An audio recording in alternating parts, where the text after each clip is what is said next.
Today, we are exploring how to create amazing AR experience using AR Core Geospatial API. So what is this Geospatial API and how does it work? Well, the API lets you place virtual content in real world using Google Street View's data from across the globe. Imagine you're walking around with your phone and your phone is trying to locate exactly where you are.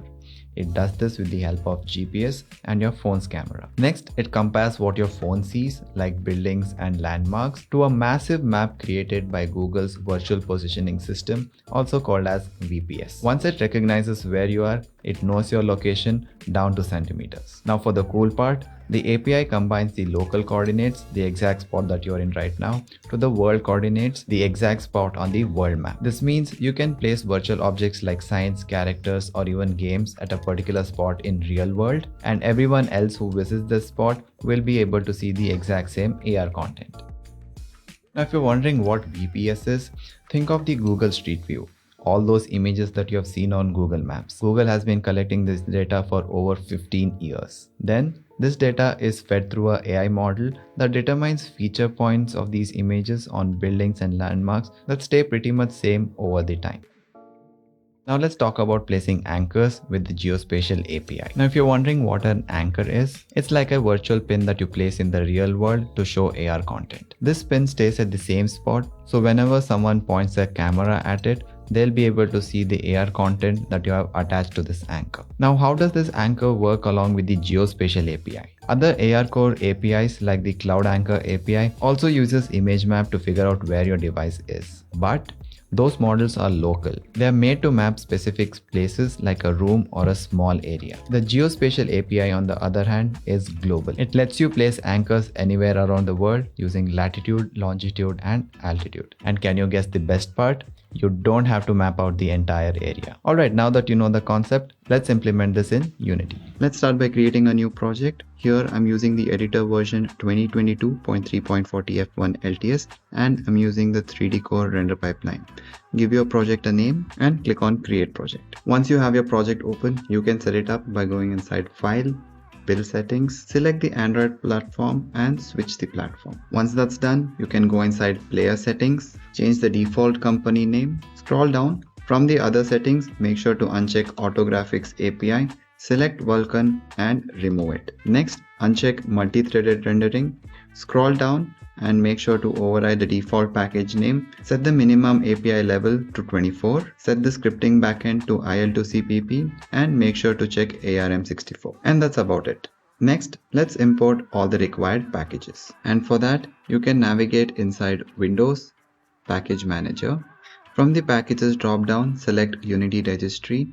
Search for AR Foundation and install it. During the installation, you'll get a warning asking if you want to enable the backends. Click on Yes. Once that's done, you can search for the Google AR Core XR plugin and install that. Now these packages would have been enough for any other AR experience. But since we are building for Geospatial AR, we need one more package called as AR Core Extension.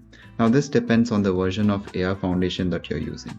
Now since we are using the version 5.1, we can add it by clicking on the plus symbol. Click on Add Packages from Git URL, and in here we need to paste this URL which you can find in the description below. Now if you're using the AR Foundation version 4 point something, then you need to just replace the ARF5 to ARF4. Alright, so once you have added the link here, click on Add. Once this package has been installed, you might notice some errors saying that it is unable to resolve some references related to Xcode. Now this is happening because the AR Core extension has a dependency of the Apple ARKit XR plugin which we are not using right now. So to get rid of this error, you can close this window. In the project folder, search for Google. Make sure the search is selected for all. Right click on google.ios resolver and show this file in the Explorer. And from this window, select the Google iOS resolver, DLL and the meta files and delete them. And then when you go back to Unity, you will no longer have those errors. Next, to help us visualize where the virtual content will be placed in real world, we can make use of Geo-Spatial Creator.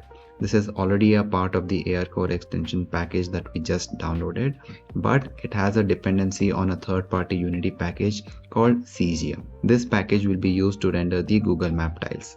So to add this package, we need to visit their GitHub repositories releases page. You can find the link for this in the description below. And from here, you can download the latest .tgz file. Once the file has been downloaded, navigate inside Windows Package Manager. Click on the plus symbol and select Add Package from Tarball. Then select the CCM package and add it. With that, we have all the packages that we need. Now to continue with the project setup, navigate inside File, Build Settings, Player Settings, select XR Plugin Management, make sure that you're on the Android tab and enable Google AR Core. Next, select AR Core extensions, and from the Android authentication strategy, we need to use API key. To get the API key, you need to visit Google Cloud Platform. Make sure that you're logged into your account and click on Console. Here you can create a new project. Click on Create New Project. Give your project a name and click on Create. Next, from the drop-down, select the new project that you have created. Click on the hamburger menu, go inside API, select Library. Here we need to search for AR Core. Click on the AR Core API and activate it. Then go back inside Menu, APIs, Library, and this time search for Map Tiles. Select the Map Tiles API and activate it. Now while setting up, you will get the API key, so you can copy this and store it somewhere and click on Go to the Maps platform. Once that's done, you can go inside Keys and Credentials, and here you will be able to find the API key if you want to access anytime in the future. So here we are back in Unity.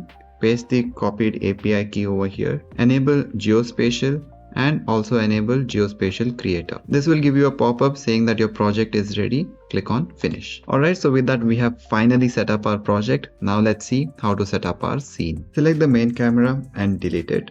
Right click on your hierarchy, select XR and add XR origin. This component will let us track the device position and rotation in the physical space. Then right click on your hierarchy, select XR and add AR session. Now this component will let us enable, disable and configure the AR features on our target platform. Now make sure to select the XR origin and AR session and reset its transforms. Then right click on your hierarchy, select XR and add AR Geo-Spatial Creator origin. Click on add CCM georeference component, and here we need to add the API key. This is the same API key that we generated earlier. Now once you enter the API key, it's going to generate the map tile based on the default values that we have here. Now you can go to Google Maps, select the place where you want to place the AR anchor, right click on it and copy the latitude and longitude values. Then go back to Unity and paste it over here. Once your map tile has loaded, you can place the AR content that you want to anchor. In this case, I'm just going to add a cube, but you can replace it with anything that you want, and add the component AR Geospatial Creator anchor. Now this anchor needs an anchor manager, so select XR origin and add the AR Anchor Manager component. Select your content once again, scroll down, select XR origin and drag and drop it in here. And then you can place the content at the desired location. And finally, you can right click on your hierarchy, select XR and add AR Core extensions. Select this game object and we need to add AR session, so you can drag and drop this here. You can drag and drop the XR origin in the origin reference. It needs a camera manager which is inside the main camera, so you can drag and drop this in here. Next, it needs an AR Core extension file. Now you can create it inside your project window. You can right click, select create, select XR and AR Core extension configuration. Here we need to change the geospatial mode from disabled to enabled. Then select AR Core extension and drag and drop it in here. Now the camera configure filtration file can be left blank, is an optional field. Now you can save your scene, connect your mobile device, go inside File, Build Settings, add the open scene, click on Build and Run, create a new folder called Builds, give your APK a name and click on Save. Alright, so I've built the exact same thing, but I've changed the location to very close to where I stay. And this is how it looks like. Now for some reason, if there's an offset or if your content is not at the right location, you can try changing the altitude type to terrain and that should do the job for you.